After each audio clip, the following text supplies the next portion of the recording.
Alright, good morning folks. We are the day of the tournament and we are actually walking to the venue right now. Believe it or not, I'll be playing Sceptile because Sceptile is ideal positioned in the meta right now. You have a great matchup against the best deck in the format, Blacephalon. You also have a great matchup against Boswell, all Ultra Beasts in general, thanks to the baby Sceptile. You can think about Ultra Necrozma. There's also Dawn Wings. There's lots of Ultra Beasts right now, even the Duskmane Necrozma. So I do think it's a right meta call right now. There's also things like running on special energies like Alolan, Ninetales, Zoroark, which you can get rid of thanks to the Math Cut attack. So that's a deck I'll be playing today. So hopefully it'll turn out successful. As a little side note, there's also bad matchups like Gardevoir, the Solgaleo from Sun and Moon, which can hit 230. And there's of course things like the stall decks that can just outstall me because I only have like 8 energies in the deck entirely. And what are you guys gonna play today? Obviously I'm playing Sceptile too. Like, all the reasons that you just mentioned are just reasons enough to play Sceptile this meta, and I think with this tournament being like probably half of the players from Blacephalon, it's gonna be a good time. How about you? I'm gonna play Blacephalon because I think Blacephalon is one of the best decks in format. It has only accidentally one bad matchup, and that is against Sceptile. If you get baby Sceptile out, you can run a scoop and go on to the next round. So yeah, we'll see where we come today. Alright, good luck. And so this is Christmas. Woo!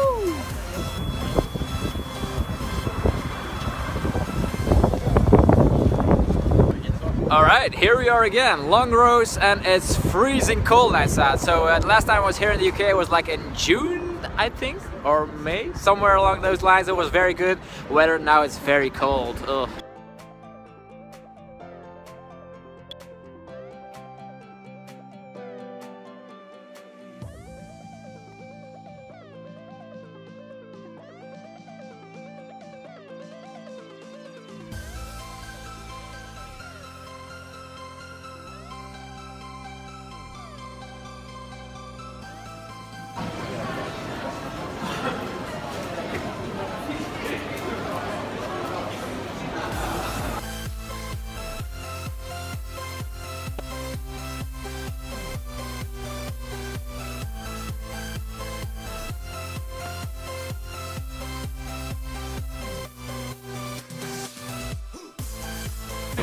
So first round outside against Jamal, he was playing Granbull of all decks, so it was very fun. We played 2 games just in time. It was like 1 win for me and 1 win for him. The thing I realized is that he played also Substriker. Can you tell me a little bit more about the choices of Substriker? So one, if they're playing like Alolan Mark and stuff like that, it hits basics, so you can't use your Oranguru. So if you play Zeb Striker, then you get out to that pretty much, and you can still like Zeb Striker, Makago, and also if you prize an Oranguru, it's just another option as well. Cool. And the 230 HP is something you had like trouble with? I hate that because the Shrine ticks, I have to get Shrine out like on your turn, then you get a chance to Field Blast, I can get that 1 extra tick. It's just annoying, game yeah. Number 1, you actually hit like a lot for 200. Yeah, pretty much every turn.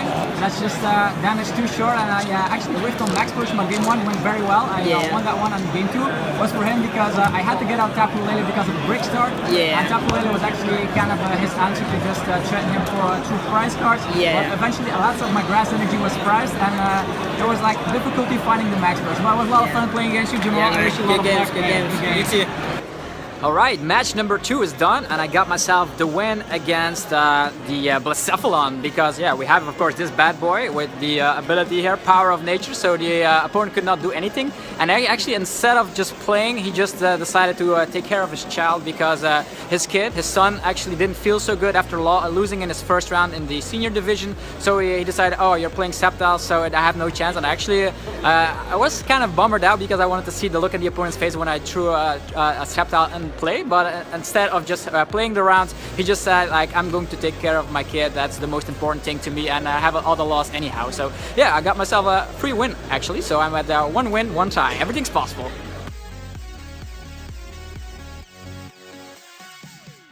Alright, round number 3 is done, and guess what? I faced Lost March, one of my decks that I didn't want to face because it just has a good matchup against Sceptile. Tried everything to do with my baby Sceptiles, I run 2 of them, and they actually can knock out Natu and early game Hoppips, but early down in game 1 it was very close. He only needed 1 more Guzma for the game, he got that out of a Marshadow. That was very, very unfortunate for him, and actually in game number 2 we just played again, and I just couldn't keep up. I only used 1 baby Sceptile this time, and he actually targeted down my Lille, which I started with. So Lost March, very difficult matchup, and I lost twice, so I'm at 1-1-1. Everything's possible. So Carol, how did you third round go? I lost against Durant Mill. Durant Mill. Explain that one. He plays 4 line of Ninja, and he plays 3 copies of Oranguru Resource Management. So, and he plays a lot of rescue stretchers, and each turn he's capable of getting 1 Ninja out and attaching it. This way you cannot take prize cards, and It sucks. like by a miracle there's nothing you can do, and if your field blower is gone it's absolutely a nightmare, and there's no prizes you can take, and your cards just get discarded. It's broken. It's not broken. I misplayed too. Okay, good luck in your next round. So, as you can see, everybody's playing weird decks all around, so you expect like lots of Blacephalon, and yeah, we've come across every single deck. We even saw our Durant Mill deck doing well against one of my friends. I myself faced Lost March, which is kind of meta, and I'm 1-1-1 right now, so everything is still possible, but there has to be a miracle. Like maybe if I face 5 Blacephalons in a row, I'd be very happy. Round number 4 is done. I faced Tom Johnson, and he was playing the ultimate spread deck with Weavile and the Lille Magical Swap and the Tapu Koko, of course. Yeah, tell me a little bit, how did you experience facing Sceptile and all the healing options? It was one of the decks that I was really not looking forward to playing. Special energy, healing, it's just not my kind of thing. I think if I'd have made use of my shrines more, not let you keep the Life Forest in play, maybe it would have been different, but... Yeah, I do think that is actually an auto loss. Every single scenario, like I could play like disrupt all of your energies, that is a game win. I could lose the jungle heal at the late game if you're like planning on using the magical swap, and there was 2 max potions in my deck. So yeah, I had like a little bit pity that you played this spread deck, because it's not even fair. I know that this is auto loss. The only way it could have gone well is if you'd done Trico, yeah. I fly and flip, Grovile, I rule of evil. That's it, that's the only way it would have gone. Good game, man. Okay. Alright, we got done with match number 5, and actually won against another spread variant. This time around it was with Honchkrow, so the thing I did is I actually only bench once Trico, and after doing that I could successfully repeat the Leaf Cyclone combo until yeah, he actually conceded. And the thing here is we didn't even start game 2, there was not too much time left. He had a crazy combo though. He was a French-speaking guy from France, yeah, believe it or not, and he actually played Counter Gain together with Lightning Energies and of course a random Voltner to just get out his stuff. It was very interesting seeing like Voltner for Counter Gain and a Lightning Energy to Flying Flip once more, so that was interesting.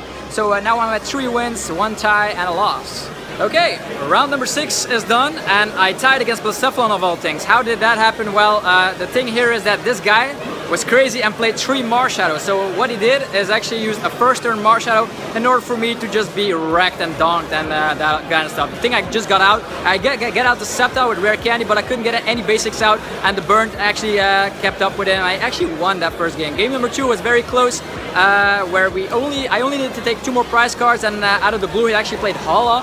Supported, I guess, you 7 cards if you play your GX move already. He didn't play his GX move yet, so we called the judge, and I got a double prize penalty. Not that it mattered too much, because I actually was going to win. I had a Lille in the hand and all the good stuff I needed to win that game. So it was actually a tie. Not the best thing against Blacephalon, but 3 Marshadows, man. Who the hell does that? Alright, round number 7 is done. Played against a Spanish girl that played Gardevoir with Swampert, heavy Swampert line, I have to say, and also Solgaleo. It went very well first game, discarded all the special energies, and she actually had to get rid of some fairy energies to retreat, or otherwise there was a KO. Game number 2 was very close, but at the end time got called and she needs to take 3 more prize cards, and she actually managed to pull it off with the surprise of Super Boost Energy. Very amazing energy, if I have to say so myself, in that deck. So just in time I got a tie, which is like, now I'm 3-1-3, and yeah, you know how that goes. But at least I had fun. It was a very nice person, and we had lots of fun with that amazing Gardevoir Sceptile matchup. So round number 8? Yeah, round number 8 it was up against Dylan. I don't know if I pronounced that correctly. Dylan Patel. And he actually played Decidueye, Ninetales, with Zoroark.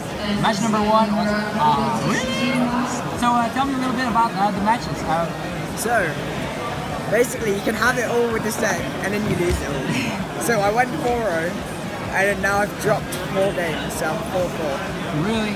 That is just insane luck. So Decidueye Ninetales actually has a lot of answers against almost all decks, but Sceptile actually discards all the energies and heals all the damage from the feather arrows. So it was not even fair in the last game because he just didn't get out any basics in time.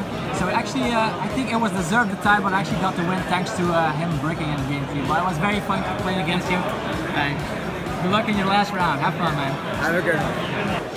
Alright, the last match is done. That was in round number 9, and I actually lost against Necrozma Malamar. It seems like if you just get up 4 Malamars, you can just blow up with Necrozma in your face every time. So together with the skateboards, actually the Bell of Silence hurt me a little bit in the early phases because usually you rely on of course, what was it again, the Weavile to get everything out, but without Weavile getting out of stage 2 out is a little bit difficult. I do have rare candies, but yeah, it happened. So we had like 4 wins, 2 losses and 3 ties. So way too much tying today. So hopefully tomorrow at the Cup I'll do a little bit better. I think 4-2-3 is not too shabby for playing Sceptile, but yeah, that's it for this tournament report. Hopefully you guys enjoyed the video. If you did, be sure to demolish the like button as usual.